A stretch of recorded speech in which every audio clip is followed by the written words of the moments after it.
Hey, this is Paul Saylor from paulsaylor.com, and thanks for watching.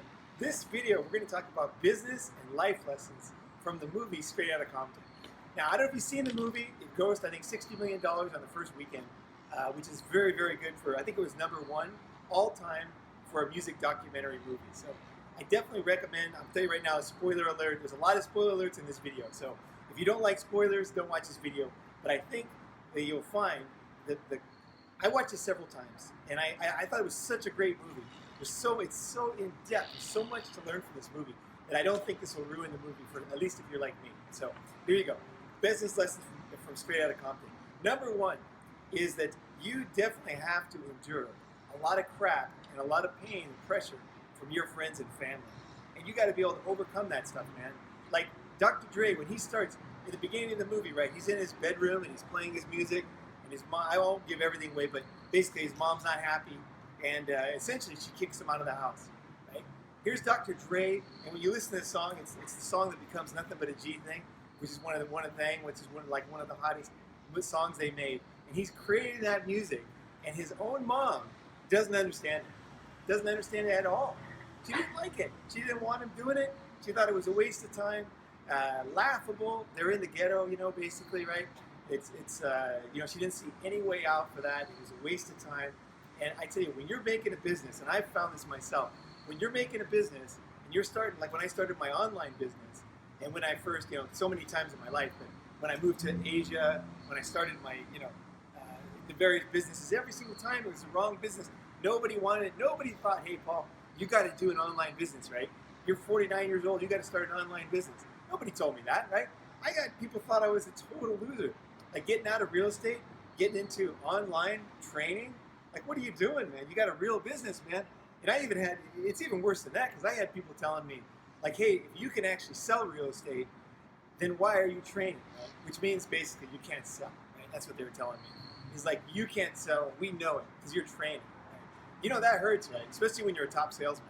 I was like, do I really want to do this? Like, because I remember feeling the same way myself when I see a trainer or a teacher. I always thought, hey, my dad always said, if you teach, it means you can't do. Right? People that do. People that teach, you can't do, teach. Right? That's what my dad always said. And so I felt the same way. And I was like, when I started teaching, man, I felt so much pressure. And Dr. Dre had it million times worse than me. His mom kicks him out of the house, right? He calls it he left, but his mom kicked him out. And then his wife and baby left him because he wasn't supporting them, right? He was starting a business. He was starting a music business, and nobody understood it. So if you're starting a business, no one's going to understand you, and your best friends, your mom, and your dad will turn against you. And if they don't, you're lucky, but you got to be ready for it. Dr. Dre was definitely ready for that. #2, it's like when you find yourself doing something fun, take a mental snapshot. That's something that you like to do, even if you're not paid. That's a big thing. Is you see Dr. Dre, he's sitting there and he's like, as he's listening, he's like creating this beat, right? And you see his fingers moving on the desk. He's thinking of it, right? He's thinking of the song, right? And it's like he wasn't being paid to do that. This is way before that. This is what he likes to do. So if you find yourself, in your most relaxed moments, doing something, take it seriously. I'm not saying you want to make a profession out of it. I'm not saying you're Dr. Dre, but I'm gonna say at least look at it because it's something that you like to do, whether you're paid for or not. And I tell you, with YouTube and with all these businesses online now, you can do a lot of things that were impossible to make money before. I mean, there's that Korean girl, I forget her name, that throws ketchup all over herself and everything. She's hilarious. She's got huge views, right? She does exactly what she wants, right? So if you find yourself doing something, think about it. Okay, stick with the thing that makes you unique. Okay, so when the group that they started is NWA, right? So when NWA goes out and shoots their first, when they're performing for their first investors, they're out there, right? And as they start singing, right, the song has got a lot of dirty words in it. It's not a family-friendly song, and the investor just walks out, right? The top investor, he's out of there, right? He didn't even say goodbye. He didn't even nod. He's just like, this is cool. He's like, no way, right? He's like, leaves, right? And they just kept on playing, right? And then the other guy left. Everybody leaves except for one guy. Now, one guy was a very unique guy, and he had, we'll hear more about him, but basically, they did what they liked. They did what made them unique. They didn't cave in. and start like playing like some song everybody else likes, right? They were the NWA. Okay, prepare before your big chance comes. Okay, if you want to succeed, okay, you're gonna have a moment in your life. It's gonna be your big chance. It might not feel like it. You might feel bad. You might feel sick. You might be hungover. You might not be dressed properly. It might not be something that you were ready for. But there's gonna be your big moment. You gotta prepare in advance so that you are tight before it even happens. Okay, when Ice Cube, he writes all the songs for NWA, right? Most of the songs. When he gets out there and they're going to play in a club called Dudo's. In Dudo's, right, Dr. Dre tells him, he says, they got body bags at the door, right? It's all gangbangers, Crips and Bloods and everything. And they're going to play their first, gig in front of these people that are violent, crazy drug dealers, basically, right? Doing, gang stuff, right? This is the 80s, right? This is hardcore stuff, crack time and everything, right? Which is depicted in the movie.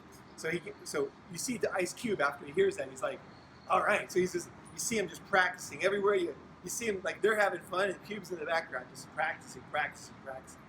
When he gets out there, he's practicing even until he gets on there, and then he just kills it. He kills it because he was prepared. If he would have waited until they got that gig and then he started getting good, are you kidding me? No way. He had to do it in advance. He had to prepare in advance. Next, take the chance. When you get your big chance, right? The thing that's going to be very tempting to do for you is when you get your big chance is to kind of take the soft road, take the easy road. What I mean is like you don't want to ruffle any feathers, right? You finally got that big stage, right? You want to make sure you don't cause any trouble. You get out there and do a good job. This ain't for your teacher anymore. This is to be an artist. This is to be a musician. This is to be start a business. You got to take a chance. And what he does is he starts the song off a little bit hard, and you see the audience kind of like getting a little bit excited, right?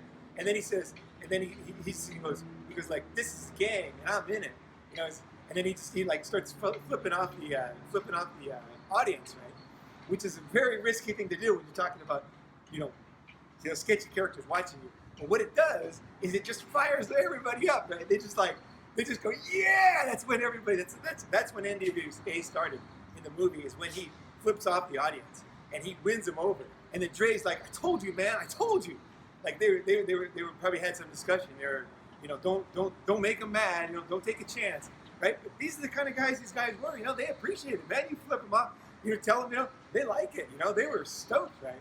That was the beginning of the band just doing what they should be doing, right? And that was a big chance, right? Okay, it was Crips and Bloods in the audience, right? Mostly Bloods, from what I can see. Okay, next thing is there's a guy named Lonzo. Okay, Lonzo runs Dudo's. And Lonzo also he's kind of like the local dude with money. And Lonzo, he's an older guy, and he kind of tells the younger guys what to do, right? And so he's got his club, so he tells you what you're going to play. He tells you what you're going to wear. He makes them wear the shiny, like 1970s disco uniform, right? And Dre hates it, everybody hates it, right? But nobody's got a choice because he owns the club, right? But they went out there and did their music anyway, even though he didn't like it. And he kicks them out. He's like, this is a waste of time. You guys are wasting my time. Get out of here. I won't take this from you, right? Don't let the Manzos of life decide your future. There's going to be people in your life, and they're going to look successful because they might have a club, they might have a business, they might own an office, they might have a successful business from the past, and they're going to tell you how you should be. I tell you, man, fuck those guys. The Lonzos of life. I mean, seriously, fuck those guys. Don't listen to those guys. If you listen to the Lonzos of life, you ain't going nowhere. The Lonzos that take it the easy route, and they're from another generation, are going to tell you how it is today. Forget that. You don't need any of those guys. If they're telling you not to be yourself, if you're onto something and you can feel it, go with it, man. Go with it. How are you going to know if you don't go with it? Don't listen to Lonzo. Get as far away from Lonzo as you can, man. Lonzo's like, take a back seat, It's telling Dr. Dre to take a back seat to him. Anybody know who Lonzo is watching this? Probably not. All right. Getting artists to perform. Number 7. Getting artists to perform is an art in itself. And in the NWA band, you have all kinds. You got Cube writing lyrics. You got Easy doing the vocals, right? You got Ren doing, he's rapping too, right? Ren and Easy. And you got Cube rapping. And you got Dre mixing and producing. Right? But Dre is the one guy with people skills. So you need somebody in your company, right? Or you need to have some people skills. And Dre has people skills. That's The band, I don't think would have, no way would they have made it if you didn't have Dre. Because Dre he was a mature person for how old he was. He had been through a lot. He was mature. He could see things, and also he knew how to handle people. Right? I'll give you one example in the movie. Right, is like they bring in some. Dre brings in some talent. What are those called? What are those guys? HBO, Homeboys Only, come in from New York, and they're gonna be rapping. Right? Well, they diss Compton. They don't understand West Coast. It's like they're East Coast. They're proud of it, right? Which makes sense. I mean, East Coast was #1 then, right? So they didn't fit in, and they almost get in a fight, right? Which, if you watch the scene, you'll see why. But basically, what happens is the talent walks out. So they're sitting there. They got no talent. They're paying for the time in the studio, right? So they're screwed, right? You know, when you're screwed like that, that's when your opportunities come up, man. Don't think you're screwed ever. You got no singer. Who cares? One of you guys can sing, and that's exactly what happens. Is Dre's like, why don't you try this shit, man? And he gets Easy up there. Okay, so that's the first thing he does, right? He gets Easy to go up there and try to rap. Now they're making an album, right? And this is his first time rapping. He's never rapped before, and here he is making an album with all their money on it, right? They didn't have any choice. These guys got no money. They barely had enough money.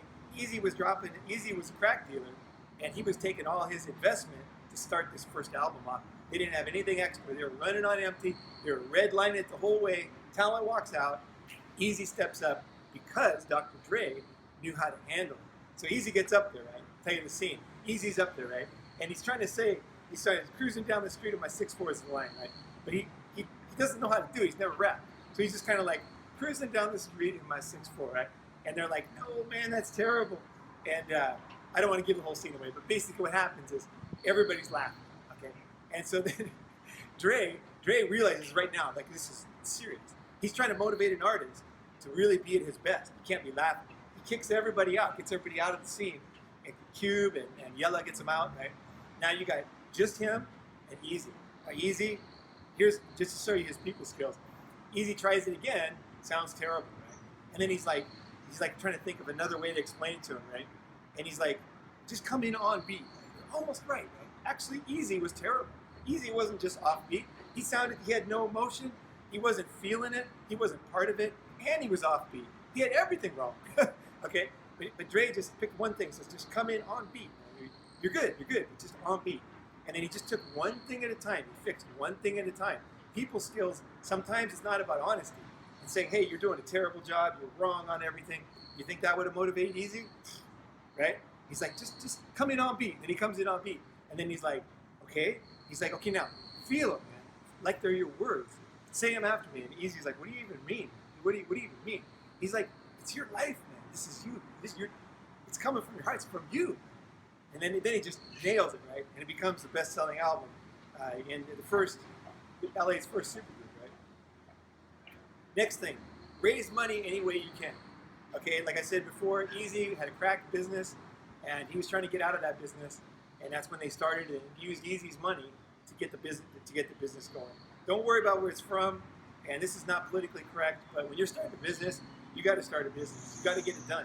I don't like to raise money myself. I like to use my own money if I can, so I'd rather go like super low. But if you do need to raise money, Kickstarter, friends, family, wherever the heck you can get it, you get it. Don't worry about it to get that first thing started. After that, you get smart. Okay. Next thing is you have to, challenges change as you succeed. Okay, this is a big one. When they first start, they don't have a singer. They don't have music. They don't have the place to sing. They don't have all these problems they have. Soon those problems are gone. You know, they got Easy's money. Now they got an album. It's a really popular album in LA. So things are getting fixed and things are changing. And what's required of you as a person and required of them as a person is always changing. It's always upping, right? 1 minute it's getting the money. The next minute it's singing on beat with emotion. The next thing it's handling people. The next thing it's getting investment, getting a label. And the next thing is concerts, right? Touring the world with concerts. And the next thing is dealing with the police, women, all these things they had to deal with. They went every single time. It was like one thing they had to go up. And you saw people in the band that could make it, and they would become a different person. So don't be afraid to be a different person. I'm a different person than I used to be. I change all the time, depending on what's my challenges. I want to reach the next challenge. I don't care if it's the old ball. whatever Paul I need. I'm going to try to get up to the next challenge. I want to be ready for the next challenge, right? So keep up in your game and watching what's happening to you, and you'll see your challenges are getting higher, they're getting bigger, they're getting different, right? They're getting more subtle, right? That's what happened to these guys, and then you saw them roll with it, right? Okay, yeah, so you have to mature as a person. Okay, number 11, think very hard before you diss an old friend. Okay, before you screw over an old friend, no matter what he does, I recommend you don't screw him over. He was your friend before, don't do it publicly. Okay, what they did, they had a huge rift. Easy broke off. Cube broke off, started his own label. NWA is doing their thing, and then Easy can't handle it, right? He's like, we got to do something about this. You know, Cube's out there making music. We got to say something about him. You know, he's not, you know what I mean? He's just kind of pissed off that he's out on his own. He's not doing with them. And so they diss him. Biggest mistake NWA ever makes, because he comes out with the song No Vaseline, which you just go to YouTube, listen to the song No Vaseline. That song is hilarious, right? Super popular. And he was making tons of money, and he just dissed them. I mean, only a friend can diss you that bad, because only a friend knows you well enough to diss you that deep, right? That song destroyed them, right? I mean, they knew. It was like, don't fight with Cube, right? He's going to kill you, right? That's what happened. They called him a traitor. Very bad decision. Number 12, grow up. Okay? As you move, grow up. You saw the band that grew up, and you saw the band that didn't grow up. One of them was Suge Knight, right? Suge Knight didn't grow up, and now he's up for murder. Right? He's right now he's up for murder, right? The reason why is because he never got out of his old ghetto mindset. I don't care if you're from where you're from. You're from the ghetto somewhere. There's a point where you just got to say, hey, I don't care. I'm a new person now. You know, when I moved to Tokyo, I had to give up my other stuff I used to do. I had to become a new person. When I came to China, the same thing. You know, and when I do anything, any new challenge, I gotta grow up, man. I can't be, if I catch myself being my old me, you know, I want you to slap me, because it's like, I can't stay in one place, right? Cube grows up, Easy grows up. Let your old self go. It's essential. Okay? And the next, number 13, is don't rush an epic story. In this movie, they waited 20 years to tell this story, and they just did an epic job. This movie is so awesome. I can't believe it didn't get more awards. Really, so crazy. Everything down to like the costumes, everything's class in this movie. I mean, it's just class, you know. Everything just brought me back to the 80s, you know. The clothes, the language, everything. Like it was so well done. Like even the guys themselves can only find like one or two small things that were a mistake. When he wore a white hat instead of a black cap, you know, and then just small things like that, man. They nailed everything. And the reason why is they took their time. They knew this was an epic story. This is NWA, right? This was a huge thing. This started East Coast rap. This was a big thing, man. This is when rap went mainstream. That's when I first started hearing about rap. I mean, well, I should not first, but I mean, this is really the first time I really got bowled over by rap. It was when NWA came out. Okay, then number 14 is don't blindly believe the media. You know, because I remember when this movie came out, right? And you know what the media told me is I was on the West Coast. I was in Orange County, and this was in LA, right? It's close by. And I remember hearing like gangster rap, spreading violence. You know, it's like gangster violence, and you know, everybody's, you know, that's what they're all about, is spreading this evil gangster violence. Right? It's not even true at all, because the whole reason why they started NWA is because Easy and Ren are worried about getting shot and killed dealing crack, and so they're trying to get out of the business. It's the exact opposite of what the media told you. And I'm not a conspiracy guy, but this is the truth. Is they were getting out of the ghetto, but they were talking about the ghetto because that's the only thing they had. That's what they knew. And that's what was interesting for mainstream audiences, is what is this ghetto thing? What is this ghetto language? What is this ghetto culture? You know, what's going on? And that's what made them famous. So they took that in order to get out of the ghetto. And as soon as they had some money, they moved out to Riverside, right? Which is in No Vaseline, by the way, when you see that. So the other thing is about the media is back then, you know, there was these scenes. The movie was so epic. I tell you, you can watch this movie 10 times, you won't be bored. Each scene when they have like there's like violence with the cops, that creates a new song. Okay, so it's like violence with the cops. Then the next scene, they're making a new song, using that as motivation to get that song done and as fodder for the words and what was happening in their lives. And back then, a lot of people didn't believe that there was violence against people, against minorities, from the cops. Everybody thought they deserved it. In mainstream media, you deserve what you get. Don't complain about it. But now with cell phones and with YouTube, you have a lot of people saying, "Hey, I saw the whole video, and that ain't fair." Now of course you also have people shooting partial videos to trick you and things like that. But at the same time, more than anything, we have transparency for the first time, and that's something that they were talking about 25 years ago. They were bringing it to you 25 years ago, and nobody's listening. I wasn't listening. Now I look back and I think, man, those poor guys. They were feeling it right in the heart. And then now they're telling it. Now everybody's like, oh yeah, there's a big problem right now. We got to deal with something. Right? Number 15, lawyer up. Lawyer up. If you got a good thing, make sure you're protected. Right? Dre lost everything to Suge Knight. He lost everything many times to Jerry and everything. And Cube was smart. He didn't accept the payout. They're going to give him a little bone, right? Give him a dog a bone. Here's a little bone, boy. You got 75 grand, right? Stay in the band. He's like, I'm doing my own thing. They're like, there's no money in solo. There was a lot of money in solo, okay? And so if he was lawyered up, and which he did do the next time, his next album is You're in Better Shape. So make sure you're protected. Be a creator, okay? It's number 16. When Dre leaves Suge Knight, and when he leaves NWA, he leaves with nothing both times, okay? He loses all his songs, okay? So you're like, oh, Dre's leaving, he's a dummy guy, leaving alone, he got nothing. But Dre had everything in here. His money was in his head. So wherever he goes, he's just going to make some beats, he's going to make some songs, and the songs he makes are awesome. And that's why he always has money, because it's in his head. Okay, he's a producer. If you're a producer, no one can take that away from you. You got one song, they take it away, you go make another song. Okay? Don't be afraid, be a producer. I'm a producer, I'm producing this movie. I never done a movie review, because I never felt so strongly about a movie like this. Okay. And if you don't get what you promised, let's see here. Don't get what you're promised. Oh yeah. Okay. So Cube starts off on his own, right? Independent. So he goes to Brian, the guy who's financing a lot of his projects, and he says, Brian, I'm going to come out with an album. And he says, okay, well, the second album, we're going to give you in advance. Well, his first album's a big hit. So he did his part. But Brian doesn't do it. So he takes a baseball bat, destroys his office.